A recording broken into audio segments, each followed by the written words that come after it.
చాలామంది మార్కెట్‌లో ప్లాట్స్ కొంటే బావుంటుందా? ఫ్లాట్ కొంటే బావుంటుందా? ఎక్కడ ఇన్వెస్ట్‌మెంట్ పెట్టాలి? ఎలా చేయాలని జెప్పేసి చాలా కన్‌ఫ్యూజ్ అవుతారు.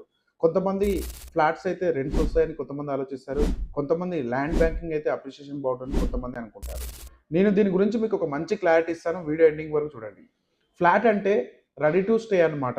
సో, అక్కడ మెయింటెనెన్స్ ఉంటుంది, సెక్యూరిటీస్ ఉంటాయి, ఎమ్యూనిటీస్ ఉంటాయి, అన్నీ అవైలబుల్‌గా ఉంటాయి. ఇక్కడ డ్రాబ్యాక్ ఏందంటే వాల్యూ గ్రోత్ చాలా స్లోగా ఉంటుంది. అప్రిషియేషన్ కూడా చాలా లిమిటెడ్‌లో ఉంటుంది. 5-10 ఇయర్స్ తర్వాత బిల్డింగ్ వాల్యూ అనేది తగ్గుతూ పోతుంది.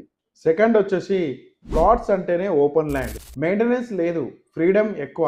మనకి ఎలా అంటే అలా కస్టమైజ్ చేసుకోవచ్చు. మీకు తెలుసా ల్యాండ్ వాల్యూ అనేది ఇయర్స్ గడిచిన కొద్దీ మనకు రేట్స్ అనేది పెరుగుతుంది.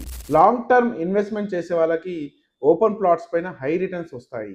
అందుకే చాలామంది ఓపెన్ ప్లాట్స్ పైన తెలివిగా ఇన్వెస్ట్మెంట్ పెడతారు. ఫ్లాట్స్ అనేది కేవలం స్టే చేయడం కోసం మాత్రమే. బట్ ఇన్వెస్ట్మెంట్ పర్పస్‌లో మీరు ఓపెన్ ప్లాట్స్ తీసుకోవడం చాలా బెటర్. మీకు చాలా సింపుల్ కంపారిజన్ చెప్తాను. ఫ్లాట్ వచ్చేసి అప్రిషియేషన్ వచ్చేసి లో మీడియం ఉంటుంది. మెయింటెనెన్స్ హై ఉంటుంది.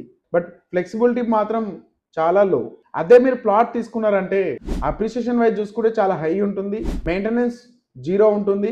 ఫ్లెక్సిబిలిటీ కూడా ఫుల్ కంట్రోల్‌లో ఉంటుంది. సో, షార్ట్ టర్మ్ స్టే కోసం flats okay. But long term కోసం మాత్రం ప్లాట్సే తీసుకోండి. ఈ వీడియో నచ్చినట్లయితే ఒక లైక్ చేయండి. Thank you. మన ఇన్‌స్టా పేజ్ ఫాలో అవ్వండి.